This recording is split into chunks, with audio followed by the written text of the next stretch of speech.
All right, you know this guy from the Tom Green Show. Tons of cult classic movies like Road Trip, Freddy Got Fingered, Stealing Harvard. Comedian Tom Green on the Rock Line. Good morning to you, Tom. How you doing, buddy? Hey, good morning. Good morning. Looking forward to a fun show tonight. Yeah, we're excited to see you tonight. Hard Rock Hotel and Casino inside the Anthem. Are you enjoying this cold Midwest weather? Yeah, this is great. It's like being in Canada there, eh? I was going to say, being a Canadian, so you should probably I grew up with this kind of weather. I've got my parka, I've got my toque, and I'm just doing a road trip through the Midwest right now. We were in Omaha last night, doing shows last night in Omaha, so we're having fun. Well, we're looking forward to having you tonight here at the Hard Rock. What kind of topics you like to cover in your stand-up show? I talk about sort of a wide range of ridiculous things, sort of just everything that's on my mind as far as dissecting my own personal insanity and talking about the world that we're living in. I talk a lot about Facebook and how it's driving people nuts, and cell phones and how we're addicted to technology and addicted to social media and just just a lot of different subjects, though, different things. And it's I do a lot of improv. I do a lot of interaction with the crowd. It's a kind of a outrageous and high energy stand-up comedy show, and it's going to be fun. Well, speaking of Facebook, we got a few Facebook questions for you coming up a little bit later on. So hopefully you're still open to answer them. Yeah, absolutely. All right. Hit me with a Facebook question. You want one right now? Yeah, well, okay, yeah, sure. Let's just jump to it. Good friend Darren asks, you put your parents through a lot of pranks on the Tom Green Show.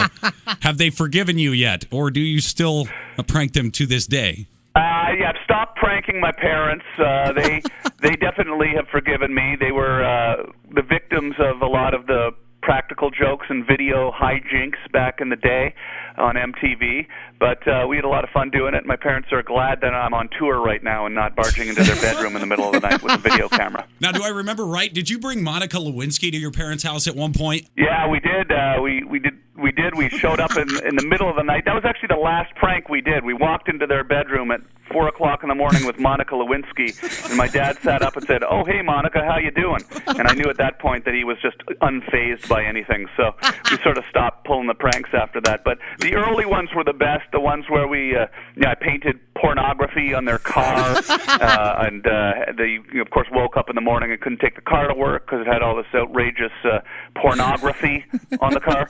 And I painted their house funny colors, and so it's been kind of it's been a fun relationship with them, and they're happy that I'm not doing that stuff anymore, though. Yeah, I bet they are. All right, we'll get back to some more Facebook questions here in a little bit. Now, some of the movies you've been in, like Road Trip, Freddy Got Fingered, just to name a few, some of your awesomest films. I love them. What was your favorite one to work on?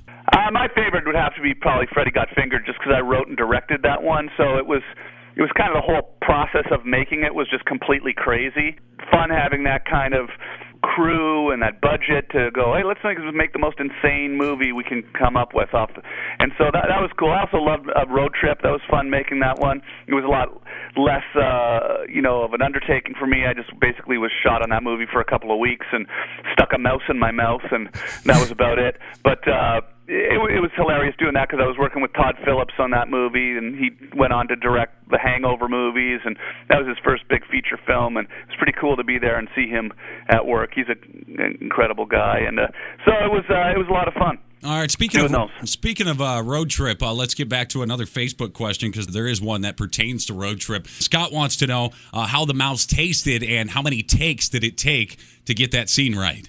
Yeah, see, like when I put the mouse in my mouth the first time, that wasn't really in the script. I just was holding the mouse above my mouth, and then the mouse kind of grabbed my mouth, and I could tell the mouse wanted to go inside my mouth. So I thought, that's kind of interesting. I'll let the mouse go inside my mouth. So it walked into my mouth, and then the camera was rolling, and it looked ridiculous. And so we had to do it about 30 more times.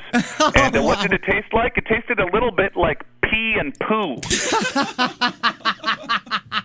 Yeah, a little bit like pee and poo. I'm not sure why. I think maybe because the mouse might have peed and pooed in my mouth.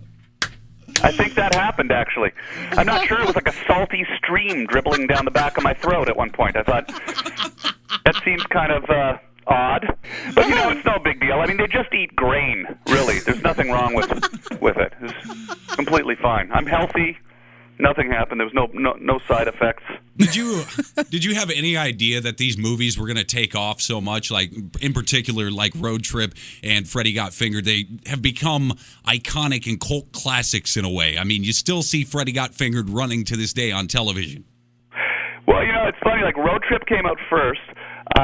It was the first time I was really in any sort of substantial role in a movie. The show was on MTV at the time, and the show was doing really well. So we sort of had this kind of hit show, and that was really exciting.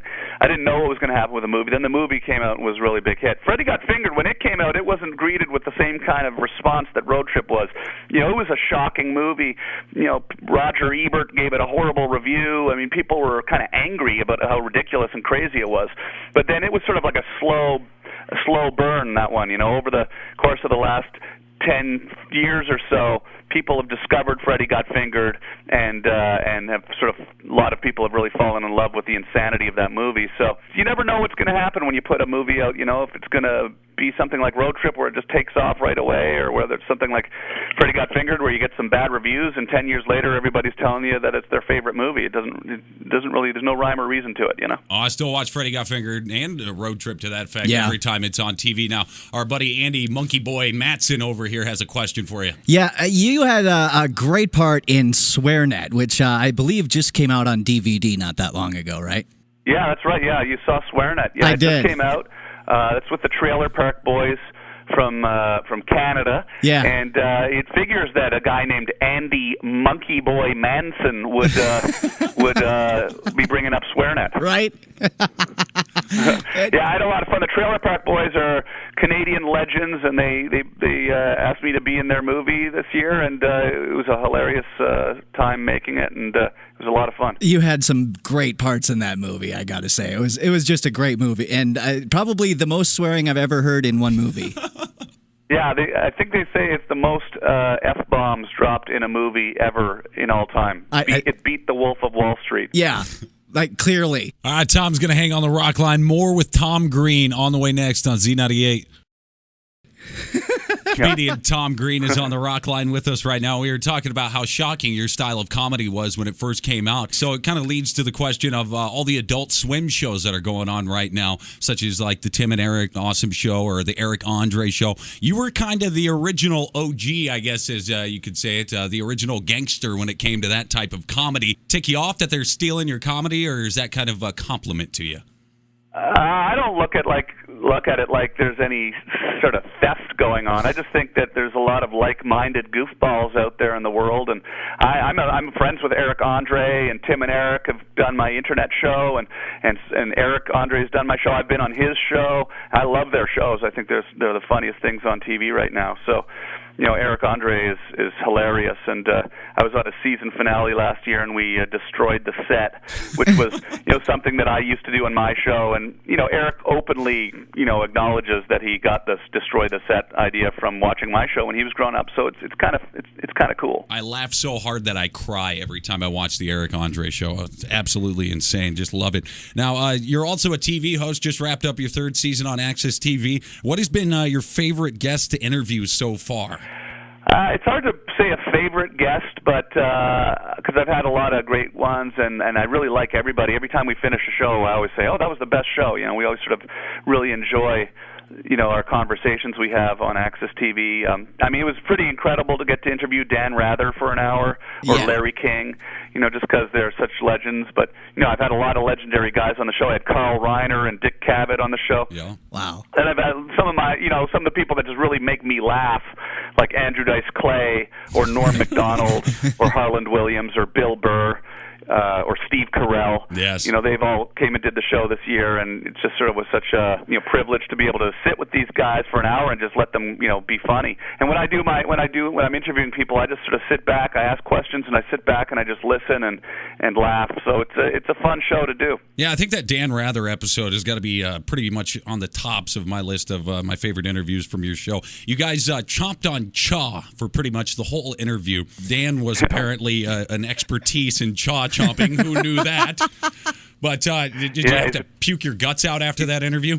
I didn't chew too much tobacco, but it's the whiskey that really did it. We drank some wild turkey shots together too, so that was pretty cool. He was a real fun guy, and Mr. Rather, was obviously we had an hour to talk. We talked about a lot of serious subjects. We talked about the civil rights movement. We talked about the JFK assassination. We talked about some really interesting things. But then, at the end of the interview, we drank some whiskey and chewed some tobacco, and it was pretty cool. Yeah, it was nice to see that, because that's not a role you typically see Dan Rather in, or think about that with Dan Rather.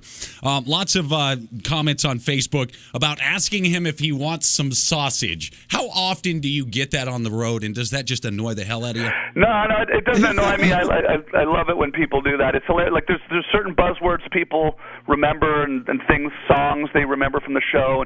Daddy, would you like some sausage?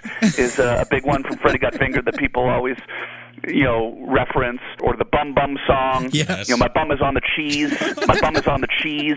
That comes up, several times a day. So it's fun. I think that's the thing that's kind of exciting about touring is I get to go around the country and do stand up and meet with people and party with people at all these shows, and everyone can kind of share their favorite stories from the shows and the movies over the years, and it's very sort of just a fun vibe that we're having on these tours. Or if you're looking for a good party partner, Andy Monkey Boy Manson has some party in him. He's the biggest partier I know, so he's the guy to get a hold of. Yeah, Andy Monkey Boy Manson. Are you coming to the show? I am at the Hard Rock tonight. I will not miss it. Awesome. Let's party. You got it. Hey, everybody listening. Andy Monkey Boy Manson's going to be there too. So get on down. Let's have some beers there, eh?